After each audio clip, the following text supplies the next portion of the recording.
Hello students. Human reproduction में next जो हमारा टॉपिक है वो है इम्प्लांटेशन।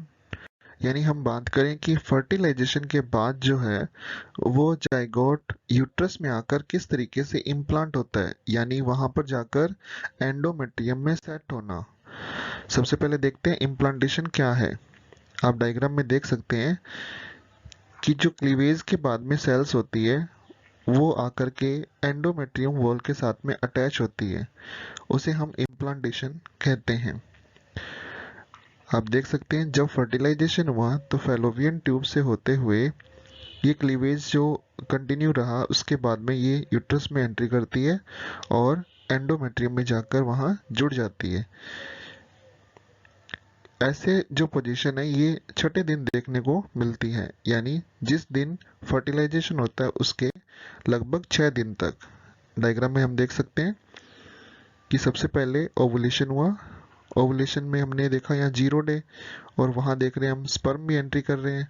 तो इस तरीके से जब फ्यूजन हो जाएगा तो जाइगोट, जाइगोट के बाद में पहला दिन, फिर सेकंड डे, थर्ड, और फिर फोर्थ, फिफ्थ, सिक्स्थ और 7 डे यहाँ आकर के ये इम्प्लांट होना शुरू हो जाता है। तो आप देख सकते हैं ब्लास्टोसिस्ट जो है यहाँ एंडोमेट्रियम वॉल के अंदर जुड़ रहा है, और जुड़ने के बाद यह एम्ब्रियो में कन्वर्ट हो जाता है। The blastocyst hatch out comes out of the envelope, the zona pellucida, by lysing its wall with the help of enzyme that is called strepsin। आप याद रखेंगे स्ट्रैप्सिन जो है उसकी हेल्प से ये यहाँ से आउट होकर के और एंडोमेट्रियम से जोड़ने की कोशिश करता है। Later the cell of zona pellucida gradually disappear. तो जोना पेलुसिडा की जो सेल्स है वो धीरे धीरे डिसअपियर हो जाती है। हम देख सकते हैं यहाँ से 6 डे जो है हैचिंग होना शुरू होती है। हैचिंग का मतलब बाहर आना। The cells of the trophoblast stick to the uterine endometrium and form a part of fetal part of the placenta later। तो ये जो ट्रोफोप्लास्ट थी बाहर की सेल, ये एंडोमेट्रियम से जुड़ना शुरू हो जाती है। आप देख सकते हैं ट्रोफोब्लास्ट प्रेजेंट है, अंदर का सेल मॉस जहां ब्लास्टोमियर्स, और ये एंडोमेट्रियम जिसकी एपिथेलियल लेयर है, तो ये यहाँ पर आकर जुड़ने लगती है। The trophoblast invade the endometrium of the uterus.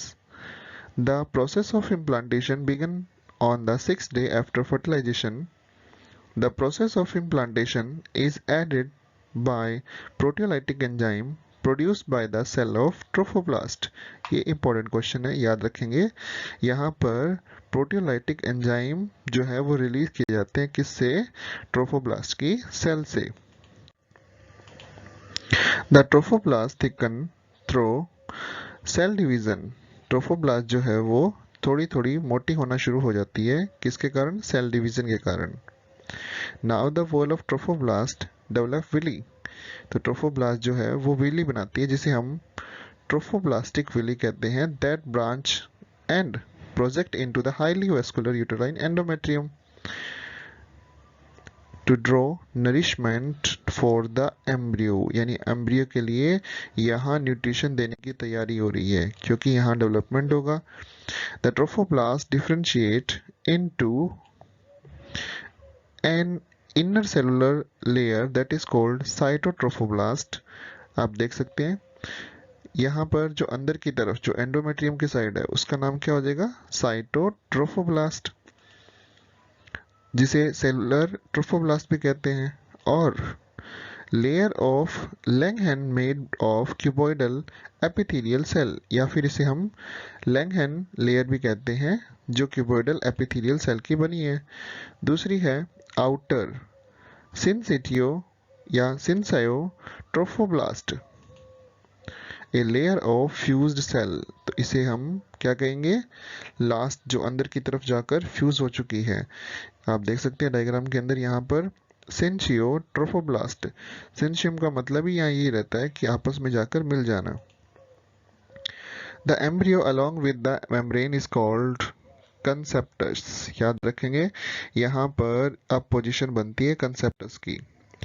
इससे रिलेटेड एमसीक्यू देखते हैं। The strong attachment of blastocyst to endometrium is called parturition, compaction, delamination और इम्प्लांटेशन। तो हमारा सही आंसर है इम्प्लांटेशन। नेक्स्ट देखते हैं formation of bilaminar embryonic disc.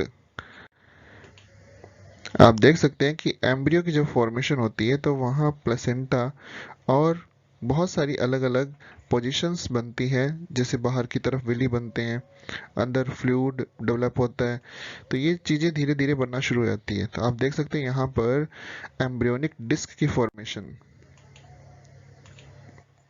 Implantation of the blastocyst is completed by end of the second week। दूसरे week तक ये यहाँ जुड़ जाता है और जुड़ने के बाद में यहाँ the inner cell mass form into a disc. अंदर का सेल मास एक डिस्क जैसी स्ट्रक्चर बनाता है, that is called embryonic disc, जिसे हम एम्ब्रियोनिक डिस्क कहते हैं। तो आप देख सकते हैं यहाँ पर ये बाहर की स्ट्रक्चर होगी जिसमें योक प्रेजेंट और ये एम्ब्रियोनिक डिस्क बनना शुरू हो गई है। तो इसमें एक छोटा सा प्रिमिटिव स्टिक बनता है, ये रहा, यहाँ पर एक प्रिमिटिव स्टिक बन जाता है।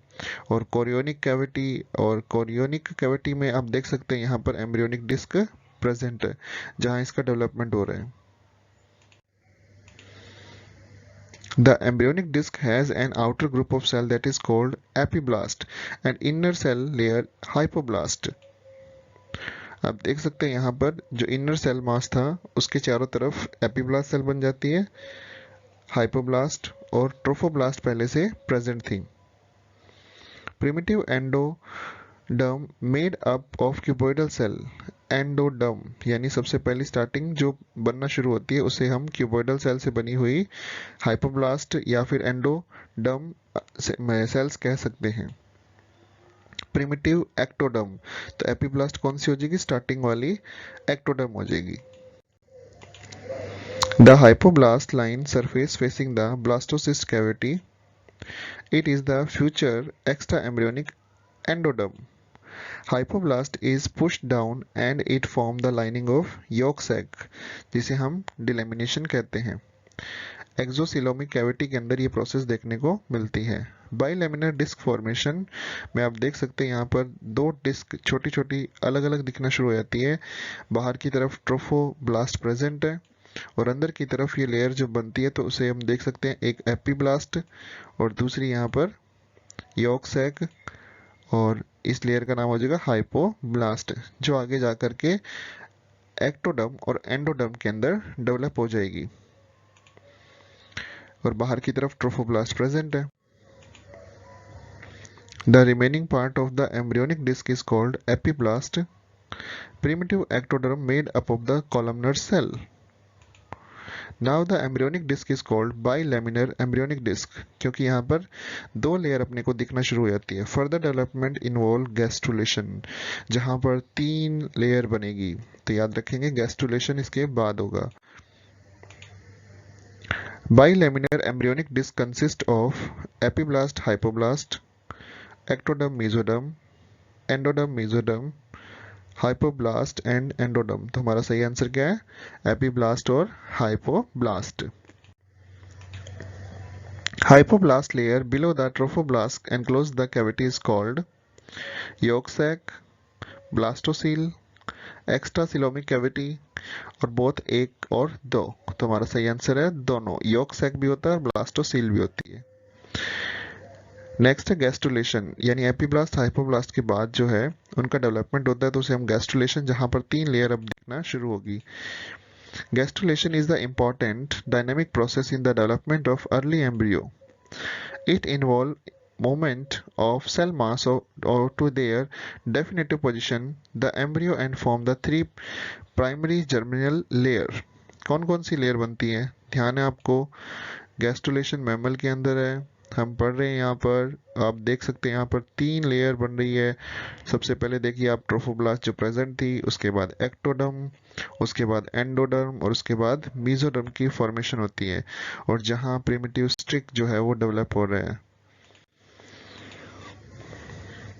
इसके बारे में हम पहले पढ़ चुके हैं कि यहाँ पर एम्ब्रियोनिक डिस्क बनी जिसके अंदर प्रिमिटिव स्टिक बनना शुरू होता है। तो along the longitudinal axis of the embryonic disc एक प्रिमिटिव स्टिक इज फॉर्म्ड। आप देख सकते हैं डायग्राम के अंदर। Formation of primitive stick mark the beginning of gastrulation, यानी अब गैस्ट्रुलेशन शुरू हो चुका है। A longitudinal furrow known as primitive groove form along the middle of the primitive stick. On either side of it are the primitive fold. Anteriorly the primitive stick has shallow primitive pit, यानी एक छोटा सा खड्डा बन जाता है. The region of the front the primitive stick become thicken. This thickened part the stick is called primitive knot या Hansen knot. आप देख सकते हैं यहाँ पर छोटी सी नोड बन चुकी है जिसे प्रिमिटिव नोड कहते हैं। यहाँ पर एक छोटा सा खड्डा बन चुका है जिसे प्रिमिटिव ग्रूव कहते हैं। और ये रही एपीब्लास्ट और ये रही हाइपोब्लास्ट और बीच के अंदर यहाँ पर मेसोडर्मल सेल बनना शुरू हो चुकी है। The primitive stick and Hansen node provide place for the migration of the future mesodermal and the chorda mesodermal cell to their respective places for further differentiation, यानी आगे डिवाइडेशन के लिए यहाँ स्पेस मिलेगा इसे। This process of migration of cell is called gastrulation. इसे हम gastrulation कहते हैं। The process of gastrulation transform the two-layer embryo a three-layer embryo. तो यहाँ पर जैसे पहले bilaminar stage थी अब 3 बन चुकी है। A primitive pit is formed anterior to primitive stick, posterior to primitive node, anterior to primitive node, posterior to Hansen node। तो हमारा सही आंसर है anterior to primitive stick। Primitive fold are formed on either side of the primitive node, either side of primitive node, either side of primitive stick, either side of primitive pit। तो हमारा सही answer है either side of primitive stick। Thank you for watching।